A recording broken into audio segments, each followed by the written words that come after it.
Supongo que ahora sí que estás viendo mi escritorio, ¿no? Vale.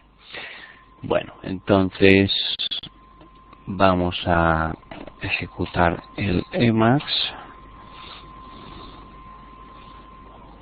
Vale.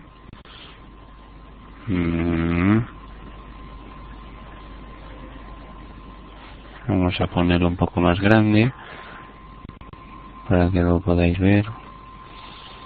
Vale. Bueno, fijaos, acabo de ejecutarlo y la primera pantalla que os da es una pantalla de bienvenida, ¿vale? Y os da una serie de ayudas para que aprendáis lo básico de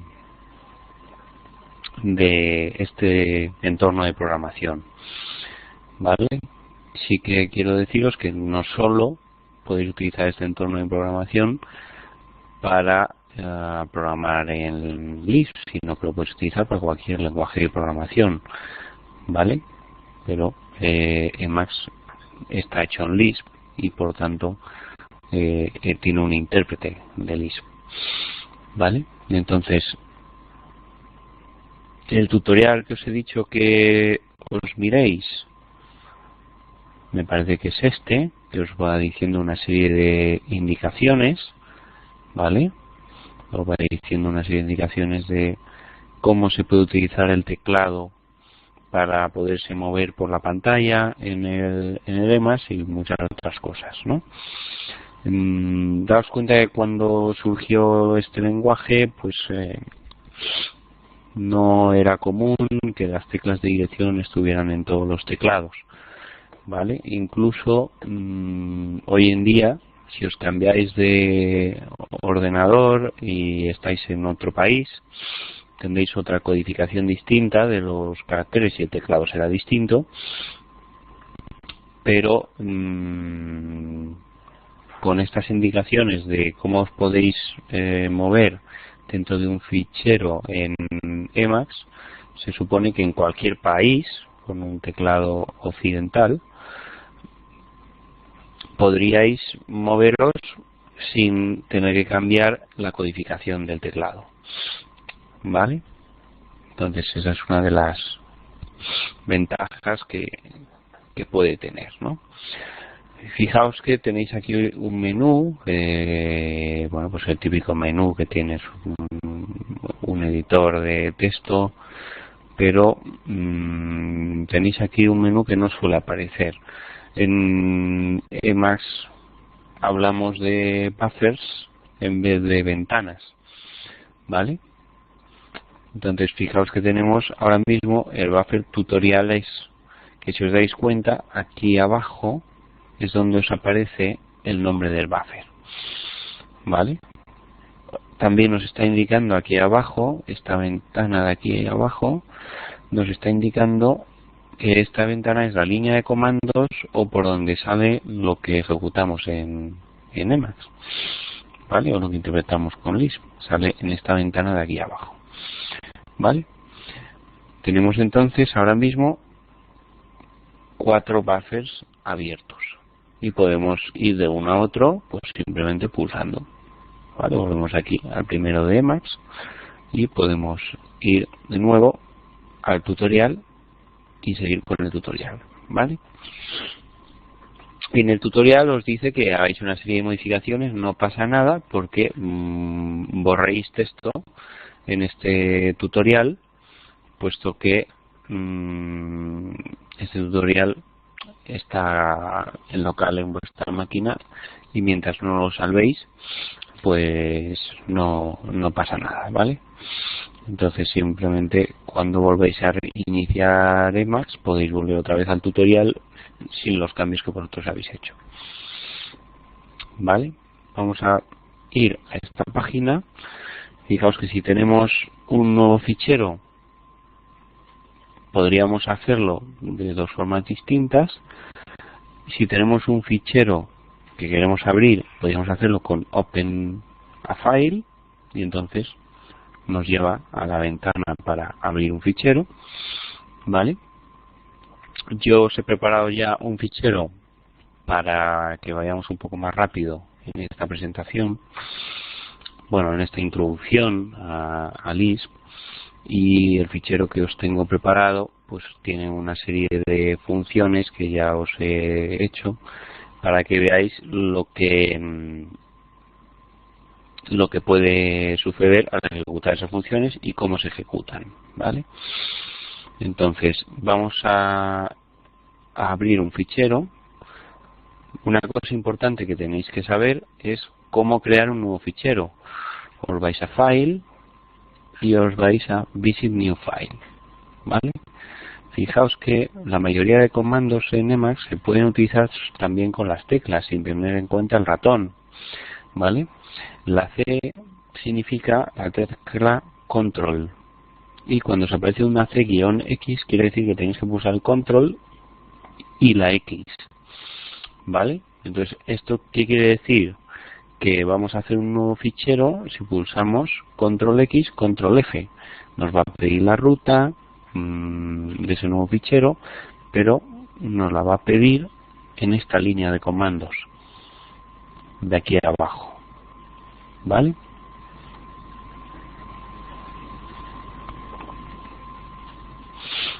También podemos abrir el fichero desde este menú con Open File, ¿de acuerdo? Y bueno, pues para salvar pues ya tenemos el típico save, pero también podemos hacerlo con las teclas Control X y Control W, ¿vale? En algún momento el tutorial que tenéis que seguir os dirá una tecla que es la M-algo. Esa M-algo es la tecla alta, ¿vale? Para nosotros es la tecla alta, que es la tecla que está muy cerca de la tecla control, ¿de acuerdo? Normalmente suele estar cerca de la tecla de Windows, ¿vale?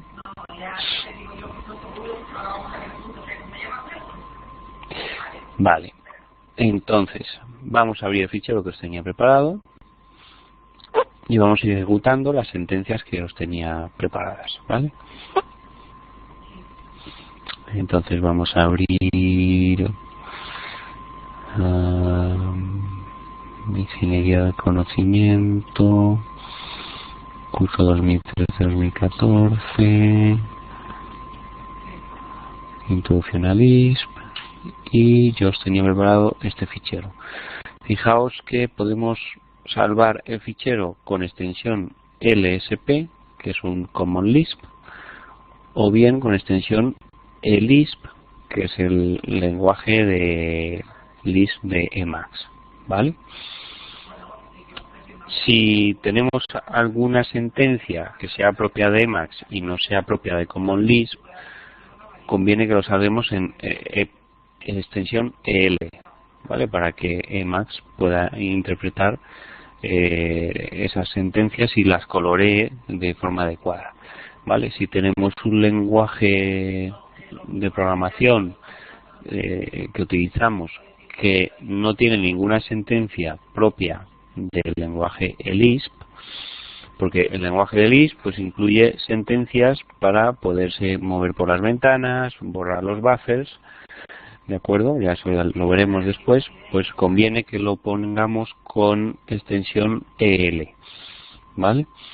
Por tanto, en la práctica os he puesto que me enviéis un fichero LSP, pero si queréis también podéis enviar, en vez de un LSP, un .el, ¿vale? Porque al fin y al cabo lo voy a interpretar con el Emacs, con lo cual me vale igualmente, ¿vale? Entonces vamos a abrir este fichero. Bueno, pues veis que tenemos aquí un ejemplo, ¿no? El ejemplo 1. Y bueno, pues en la primera sentencia que tenemos en la actividad os he puesto que podíais utilizar para forzar a que Lisp utilice solo el lenguaje de Common Lisp, que es CL, podéis utilizar la sentencia require, ¿vale?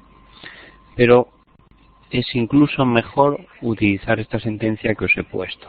Es decir, solamente utiliza el common list cuando tengas que evaluar. ¿Vale? ¿Vale? Y eso se hace con eval when compile require quote cl. ¿Vale?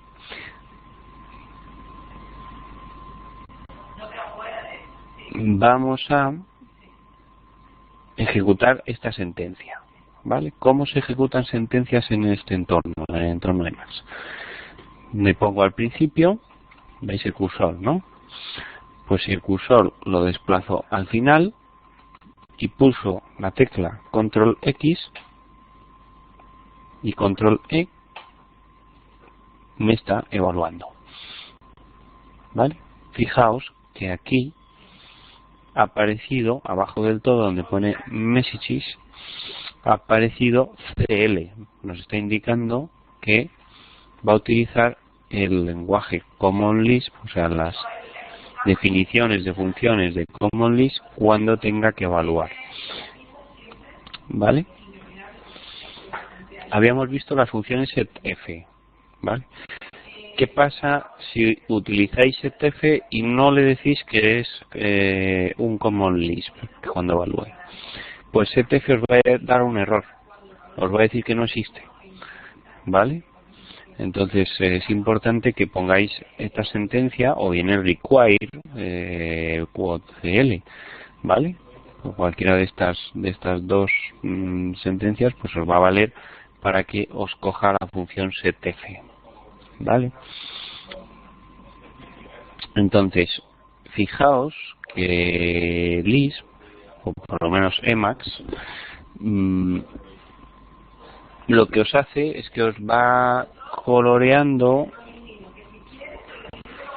de forma que os colorea las funciones de una forma determinada, ¿vale? Eso lo veremos después. ¿Vale? Fijaos aquí, por ejemplo, pues ya os va coloreando funciones de una forma determinada, ¿vale? Para que veáis que estos son funciones.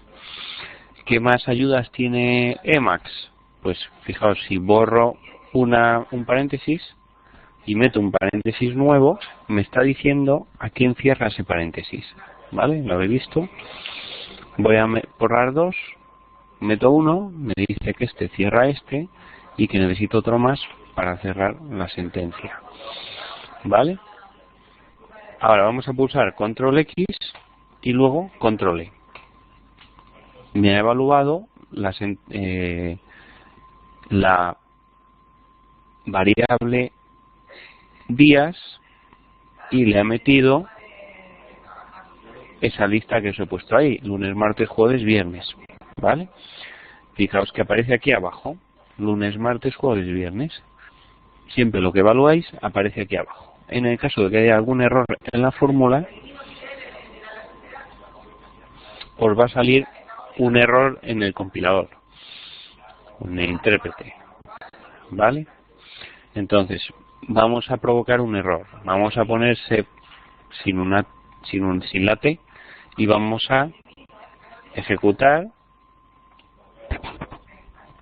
¿vale? Fijaos lo que ha pasado. Nos ha aparecido la ventana Backtrace.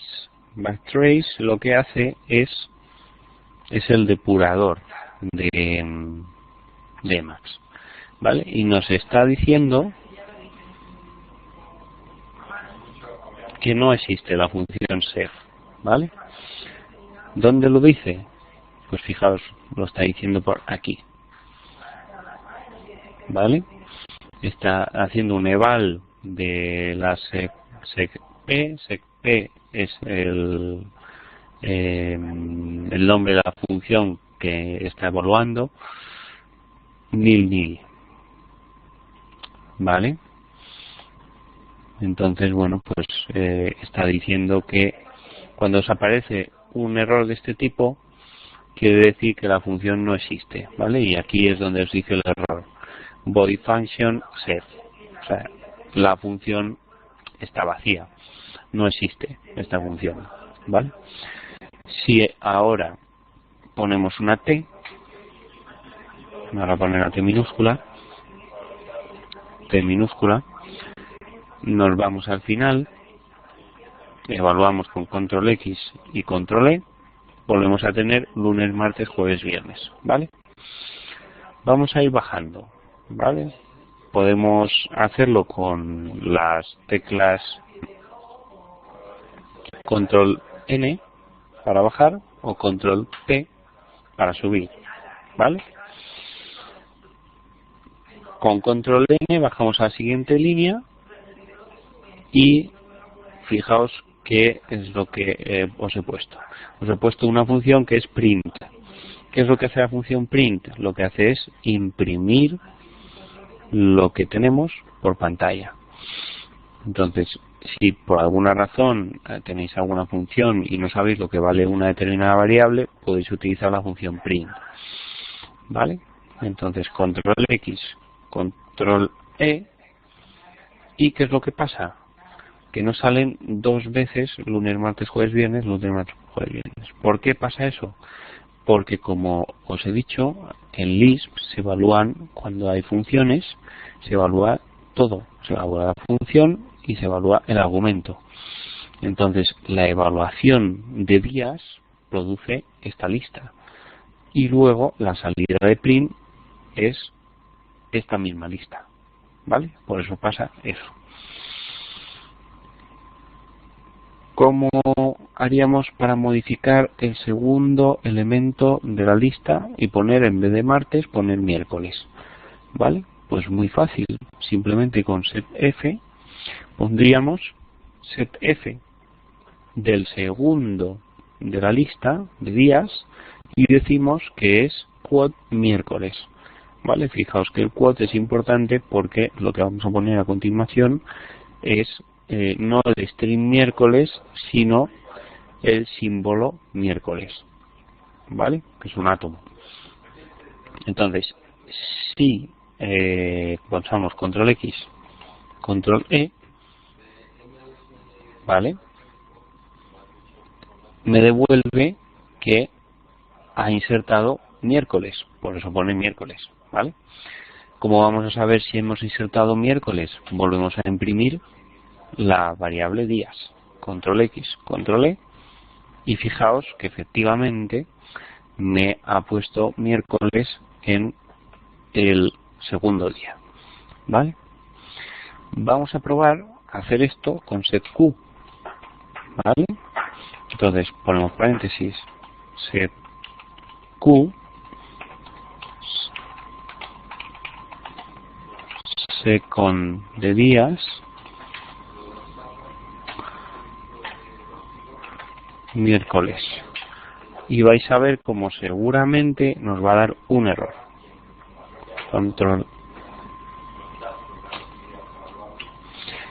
Control X, control E, ¿veis? Nos da un error, ¿vale?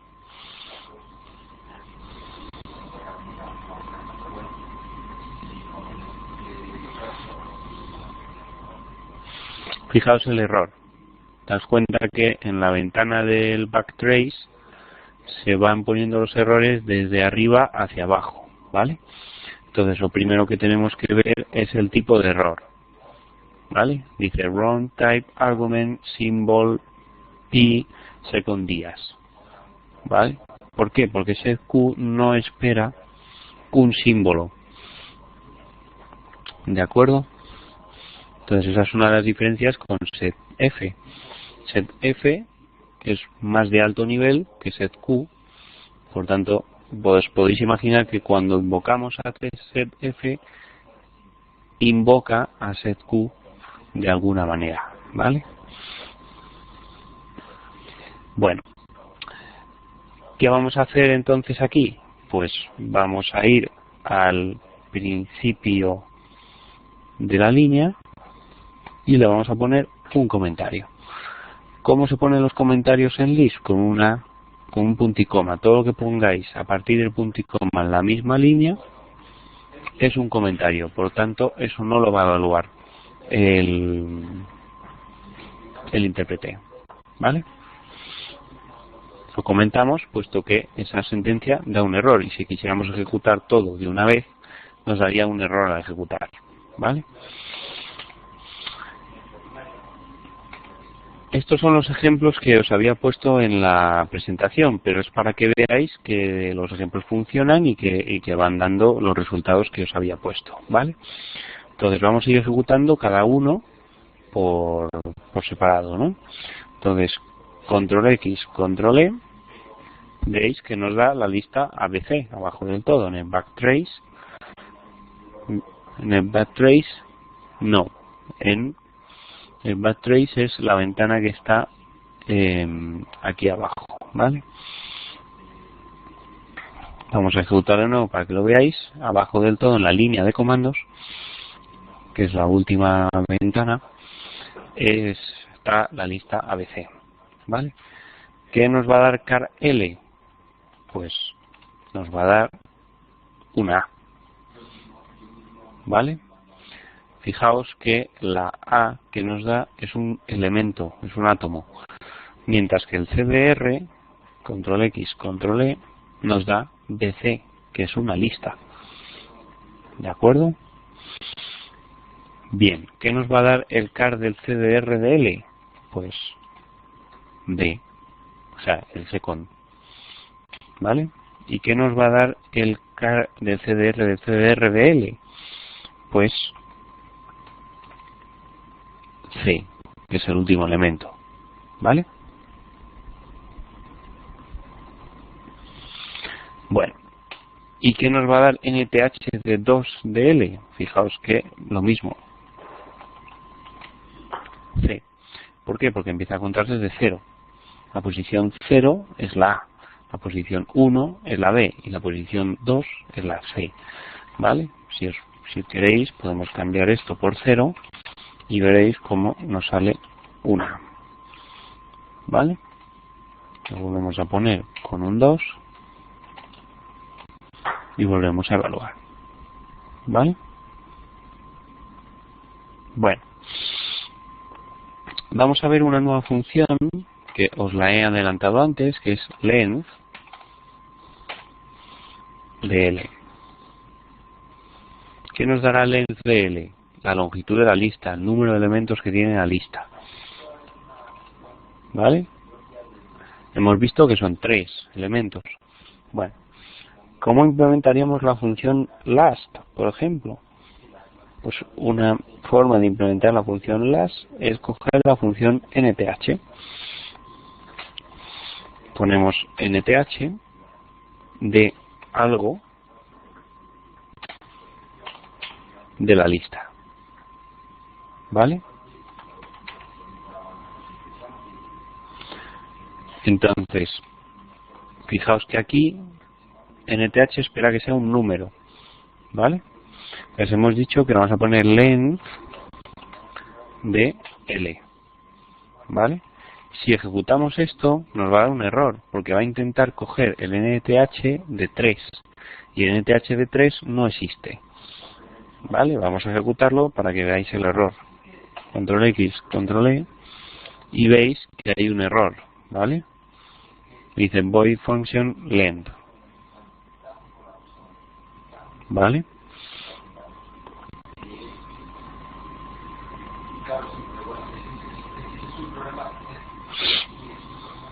Bueno, entonces, ¿qué es el problema que tenemos? Bueno, que nos hemos salido del rango de la lista, ¿de acuerdo?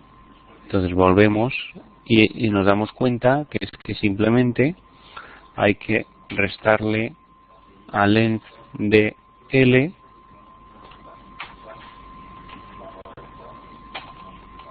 uno. ¿Lo veis?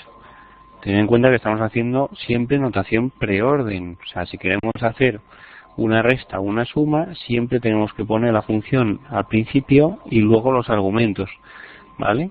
En este caso, length de L se le va a restar 1, ¿vale? Y si hacemos control X, control E,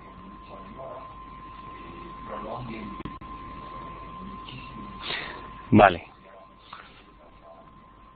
He cometido un error al poner length, Porque fijaos que el error que me está indicando es que no existe la función length, pero con ht, ¿vale? Por tanto, tenemos que poner length. Y si ahora lo ejecutamos, veis que efectivamente nos da C, que era lo que nos tenía que dar. ¿Vale? Vamos a quitar lo que hemos puesto para ver la ejecución del otro caso. ¿Qué pasa cuando hago un NTH de un length que se va de rango? ¿Vale? No da error, sino que nos da nil. ¿Vale? ¿Por qué nos da nil? Pues nos da nil porque el último elemento es nil. Entonces vamos a ver qué pasa si le sumamos 1 a length.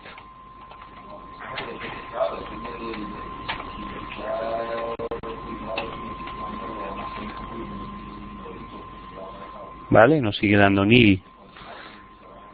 ¿Vale? ¿Qué quiere decir? Que no está encontrando ningún elemento en esa posición. Por tanto, nos va a seguir dando nil. ¿Vale?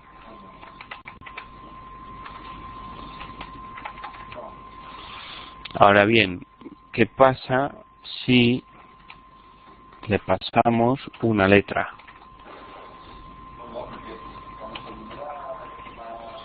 ¿Vale? Fijaos en el error que nos da el depurador. Nos dice runtime argument integer PA. O sea, es un argumento erróneo, puesto que él está esperando un integer, ¿vale? Un entero.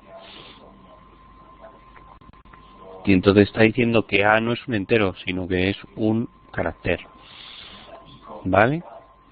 Entonces, si volvemos a poner lo mismo, nth menos length de L1, vamos a borrar para ver que está bien cerrado, nos da bien, que nos da una C. ¿Vale? Ya vais viendo cómo se puede ir programando en Lisp.